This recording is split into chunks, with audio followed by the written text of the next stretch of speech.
كل حاجة في حياتنا بقت مؤقتة، حتى علاقاتنا ببعض نفسها بقت مؤقتة.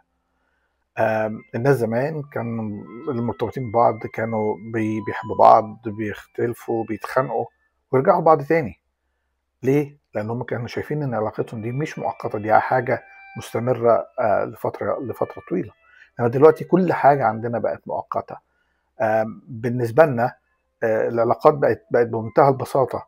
أول ما أزعل مع حد أو أتخانق مع حد أروح عامل له بلوك. أنا شخصيا كنت بقع في الحكاية ديت، وبعدين رجعت أبص أقول هو أنا عملت للناس دي بلوك؟ طب الناس دي أنا عايزها في حياتي ولا مش عايزها في حياتي؟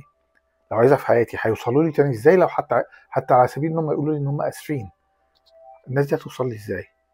كل حاجة في حياتنا بقت بسرعة، حتى علاقاتنا نفسها بقت بتحصل بسرعة. بقينا بنحب بسرعة، بقينا نزهق بسرعة، بقينا ننهي علاقتنا بسرعة. بالظبط عامل زي ما يكون واحد بيشتري أكل فاست فود وبيخلص منه بسرعة. لدرجة إن الناس بقت بمنتهى البساطة بتزهق من علاقاتها وتمشي منها من غير ما تقول هي مشيت من علاقاتها دي. لقيتش في الناس زي ما احنا كلنا متخيلين. المشكلة بقت إن الناس إزاي بتتواصل مع بعض، او بمعنى اصح ازاي ما بقتش الناس تتواصل مع بعض. زمان كانت الناس بترفع سماعه التليفون وتقول للبعض انا اسف، حقك عليا، ما تزعلش مني، لو انا زعلتك في حاجه حقك عليا. دلوقتي الناس بقت تتعامل مع بعض عن طريق الايموجيز، الحاجات كلها بتاعت السوشيال ميديا. يبعتوا لبعض وش زعلان، يبعتوا لبعض قلب، يبعتوا لبعض ايدين بتقول للبعض انا متشكر. الحاجات دي سحبت او اتسحب منها بمعنى اصح الايموشنز والفيلينجز اللي هي المشاعر والاحاسيس بتاعت الناس. بقت كلها حاجات مش مفهومه. لما ببعت لحد حاجه زي كده انا مش متاكد اذا كان هو فعلا بيعني الكلام ده او ما بيعنيهوش. احنا كلنا بقينا دلوقتي بنخاف نقول للبعض احنا عايزين ايه. بقينا نحب بصوت واطي، ولما تيجي حالة لما يجي وقت الزعل بنزعل بصوت عالي. ده ضيع من جزء كبير من العلاقه بتاعتنا انها تكون مستمره. لان احنا المفروض ان احنا نكون عارفين نقول احنا عايزين ايه وبنحب ايه وما بنحبش ايه من غير ما نكون خايفين من ده. ده الجزء المهم في العلاقه.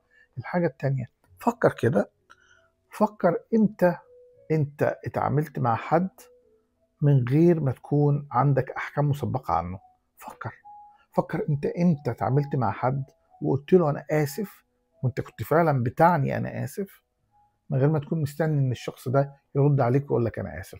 فكر في الحكايه دي كويس، هتلاقي ان المساله دي كانت حاصله من وقت طويل جدا وانت اصلا مش فاكر ده حصلت. العلاقه بين الناس وبين بعضها مش محتاجه فلتر على انستجرام ولا محتاجه فلتر على تيك توك ولا حاجه. العلاقه بين الناس وبعضها محتاجه صراحه، محتاجه وضوح، محتاجه ان الناس تقول للبعض اللي هي عايزاه ويطلبوا من بعض اللي هم عايزينه من غير ما يكونوا قلقانين ولا خايفين ان هم يزعلوا بعض. لان العلاقه لما هتكون مبنيه ان انا خايف ان انا ازعل البني ادم اللي انا مرتبط بيها والبني ادم اللي انا مرتبط بيها، وهي في نفسها، هيبقى في حيطه بين الناس وبين بعضها. الحيطه دي مش المفروض تكون موجوده اصلا في العلاقه. العلاقه محتاجه صداقه، محتاجه وضوح، محتاجه صراحه، محتاجه ان انت تتعب عليها علشان مش في اول مره واول خناقه او اول اختلاف بينك وبين الشخص اللي انت مرتبط بيه تهرب منه وتمشي. قبل ما تفكر وتقول انا العلاقه دي فشلت فيها او معرفتش اكملها، فكر كده، هل انت فعلا بتدور على علاقه دايمه ولا بتفكر وبتدور على حب مثالي في وقت الدنيا كلها بقت مؤقته، ما بقاش فيه اي حاجه دايمه. فكر في في القصه دي كويس. لو الكلام ده شايف ان هو يساعدك او يساعد اي حد حوالين منك ابعته له.